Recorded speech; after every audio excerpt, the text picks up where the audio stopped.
Ever wonder why some creatures seem to have hit the genetic jackpot living for centuries, while we humans start grumbling about back pain before we hit 50? Why do some species have longer telomeres? And what's up with telomerase activity being so different across the board? And, most puzzling, what evolutionary trick did we miss that others caught on to? Turns out size does matter, but not how you think. So here's the deal. We've got these things called telomeres, right? They're like the plastic tips on shoelaces, but for our chromosomes. Things are ticking along smoothly, until, bam. Every time our cells divide, those telomeres get a tiny bit shorter.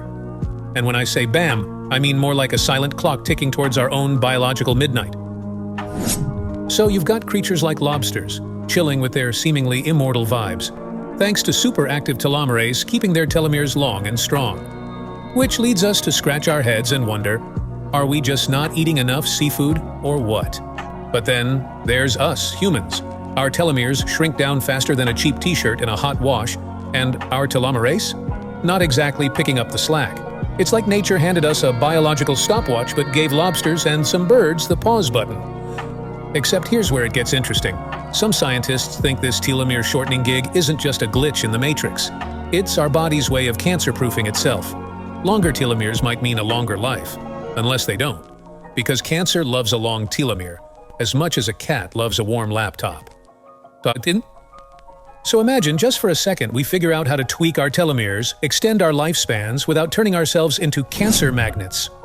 We're talking about a world where your great-great-great-grandkids might still come over for Sunday dinner. And you're not just a photo on the wall. Which leads to the big question. If we could, should we? Because, let's face it, immortality sounds cool until you remember you've got to work for eternity. And by work, I mean figuring out what to do with all that time.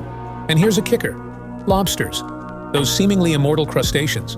They eventually die of exhaustion because their shells get too big and they can't molt anymore.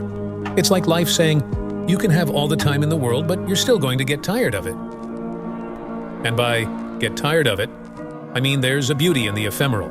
A reason seasons change and sunsets fade. Maybe, just maybe, our telomeres aren't shortening. They're counting down to something spectacular, a life well lived within the time we've got. Because at the end of the day, isn't that what it's all about? Making the most of the moments, not counting them.